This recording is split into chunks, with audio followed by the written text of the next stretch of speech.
Iran is a failed superpower, but it's built the weapons of one. Missiles that can strike across the region, drone swarms designed to overwhelm air defences, naval tactics that could choke the flow of global oil.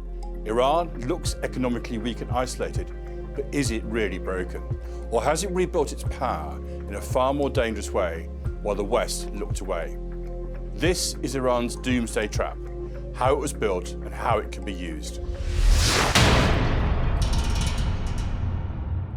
Well, I'm Simon Diggins, and this is Superpowers Exposed. And today, we're going to break down how Iran forged a missile empire from almost nothing in order to build a lethal doomsday trap for the United States.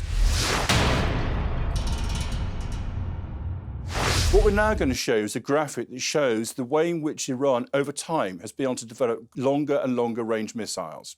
It shows what the military call the radius of action of those missiles and shows how far out each can reach. What is particularly disturbing is how far they can get even into Europe itself. So the first thing to look at is the pink ring that runs just outside Iran's borders itself. That shows you the rough range of the missile, the Scud derivative, the Shahab-1. Again, a range of some 300 kilometers. So even with the Shahab-1 missile, if there's a major threat to US bases on the western side of the Gulf, and indeed, of course, to British and French bases, also which can be found in those areas itself. Over time, but again, using technology and advice received from elsewhere, the Iranians have been able to develop their own missiles going further and further out. And the furthest ring you can see, which is the blue ring on the graphic there, shows the latest missile they've got, which is the Shahab-3 with a range of some 2,000 kilometers. And as you can see, that takes you well into the Mediterranean. It would cover, for example, the British bases in Akrotiri and cover right the way down through bases in Africa and indeed into the Middle East further as well. In addition to missiles launched directly from Iran itself, Iran has also been exporting its missiles and giving it to its proxies. If you can now imagine missiles also being able to fire from the Yemen, which is the Gulf with the Red Sea in, firing from Gaza and from Lebanon, you could see that most of Europe would be in range for its longest range missiles. And that is the threat that Iran has been able to pose to the world. It said it was focused on Israel and applied to the Palestinian people.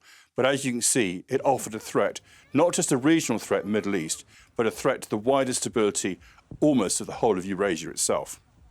This missile empire was built really from nothing.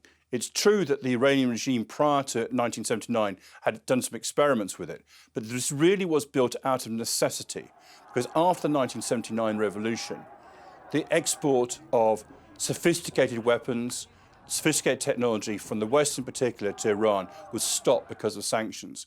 And the only place they could get new weapons from and new ideas from were from countries who were opposed to the West. They got their first weapon systems, these Scud derivatives, from North Korea and Libya. And since then, they have cooperated with countries such as those, with China, with Russia, and countries like North Korea and Libya in order to develop their own technology. But they're now themselves seen as leaders in their own development, and they are now exporting their missiles elsewhere in the world.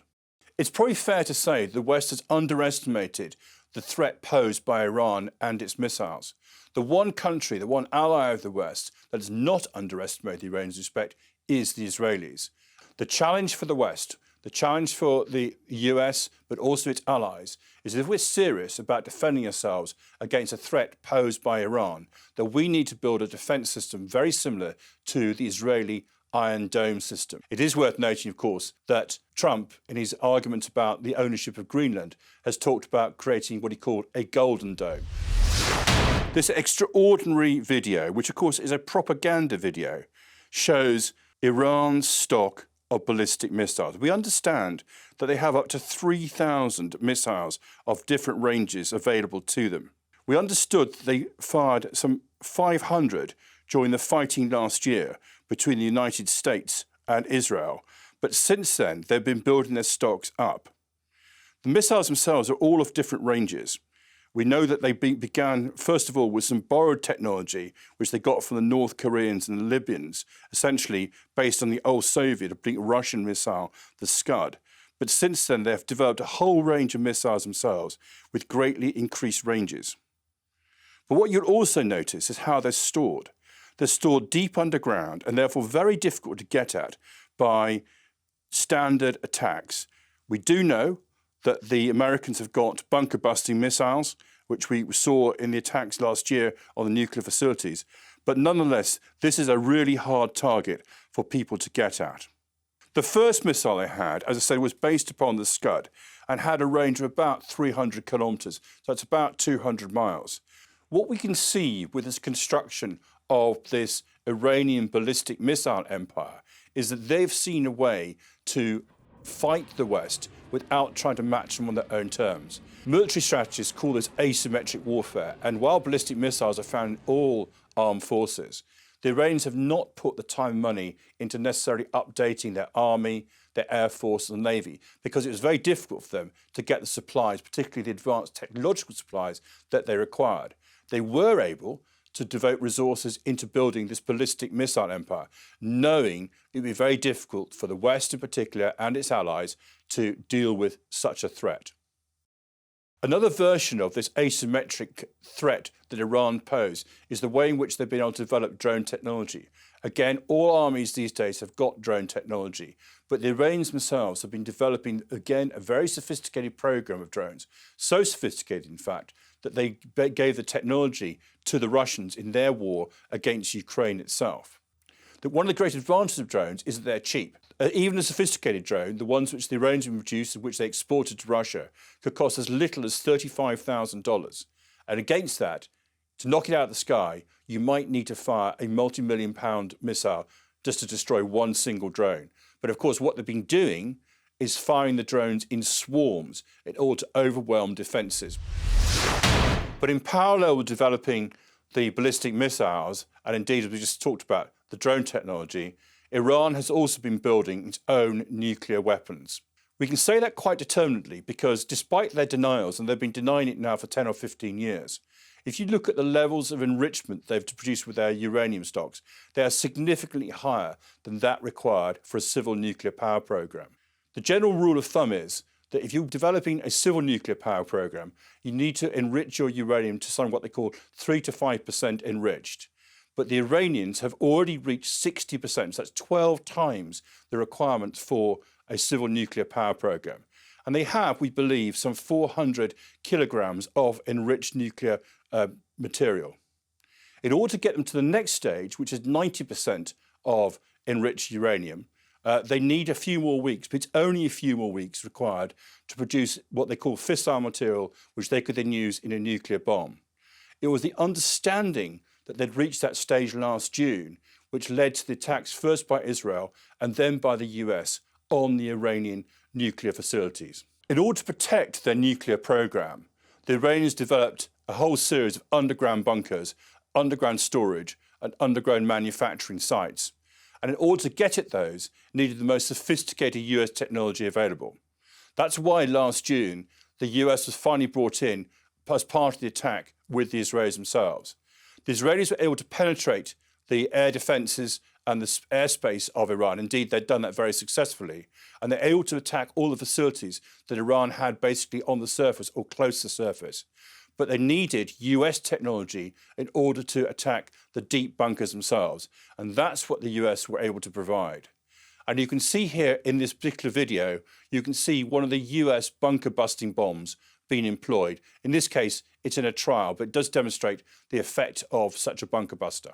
Following the attacks on the Iranian facilities last year, which were partially successful, we understand, though, that the Iranians have still been able to retain a significant element of their enriched uranium.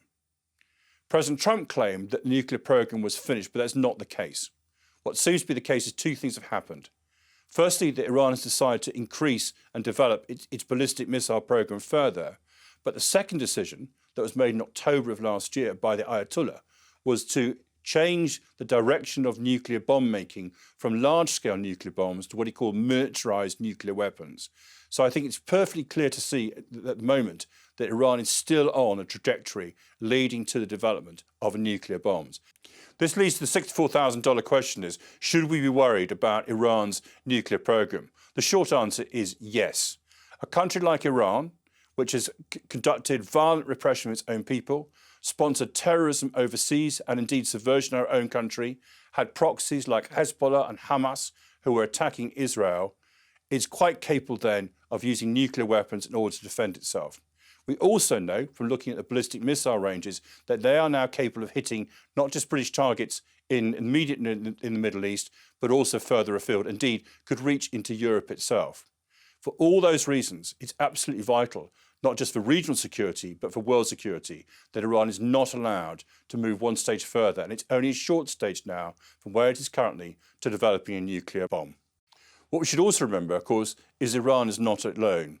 It's got its own allies, and many of its allies are people like Russia, who are also violently opposed to Western interests. This is how a regional conflict could easily turn into something much more important, much more dangerous, from a regional conflict into a world conflict. What this video shows is the Iranians exercising to close the Straits of Hormuz. What you can see their HIP helicopters, and then you see their fast patrol boats. And the fast patrol boats are extraordinary. They've got a top speed over 133 miles an hour and are equipped with missiles.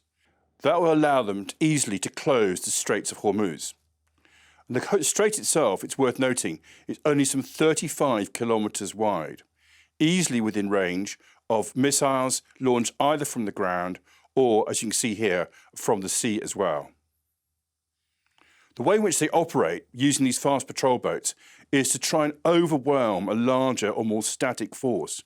And so they use what they call swarm tactics in order to attack those boats, making it very difficult, even for the most sophisticated aircraft carriers and their escorts, to engage them. Their intention, their hope, is at least one of those missiles will get through. With these tactics, swarming with motor patrol boats, using ground-based missiles against the large targets like the aircraft carriers, the intention, Iran's intention, and they've already threatened this, is to send one of these large aircraft carriers that America has in the region to the bottom of the sea. Overall, the intent of this exercise is to show to the US particularly, but also to the world, that Iran can control the Straits of Hormuz and, in its own words, defend itself against Western or US aggression. The strategic importance of the Strait of Hormuz is that through it, 1/5 of the whole world's oil supplies flow. Closing that strait, which occurred in the 1980s, would have a massive effect on oil prices, causing severe damage to the world's economy. We've focused primarily on some of the key ways in which Iran is able to project force into the world. We've looked at its ability to control, or attempt to control at least, the Straits of Hormuz and dominate the Gulf. We looked at the ballistic missile program. We looked briefly at drones, and also looked at more detail at the way in which it's developing its nuclear weapons. All this together shows that Iran is a major threat to the West and to Western interests. And this threat is not just in the region. It's not just to our allies like Israel, or not just the countries, the Arab countries who are friendly to us. They now have the reach, they have the capability of deploying force, which you can easily reach targets in Eastern Europe, and could also hit bases, major British bases, like those in Cyprus. And their ambition is wider still. Through their sponsorship of subversion in the West, through their sponsorship of terrorism around the world, through their allyship with people like the Russians, and more quietly with people like the Chinese, they clearly intend not just to be a dominant power in the Middle East, which is one of their ambitions, but to be not just a major regional player, but to be regarded as a major world player as well. That is why the Iranian and the regime is so dangerous. What's also clear, of course, is the way in which Iran has constructed its forces around elements which we don't necessarily have the right counter for, whether it be the ballistic missiles, whether it be the use of proxy forces, whether it be subversion. They've created a sort of trap for the West, a way in which our great power, the great strength, particularly the United States, won't necessarily be to its advantage. It is, as we said at the beginning, potentially a doomsday trap, where the US could have threatened its two major aircraft carriers, the Abraham Lincoln and the Gerald R. Ford, the loss of which we regarded as a strategic disaster for the US and forced them to rethink what they're doing. And that's precisely why the Iranians have structured and organised their armed forces and their approach the way they have. The way I see this is a bit like a judo competition, where one opponent uses the strength of the opponent against that opponent itself. In this instance, what we can see is Iran's forces structured in such a way that the great power of the United States is not necessarily to the US's advantage, and it can hit back, potentially in a disastrous way, back to the US, thus deterring them from what they intend to do. Will this asymmetric, this unbalanced approach from Iran win over the great strength and power of the United States?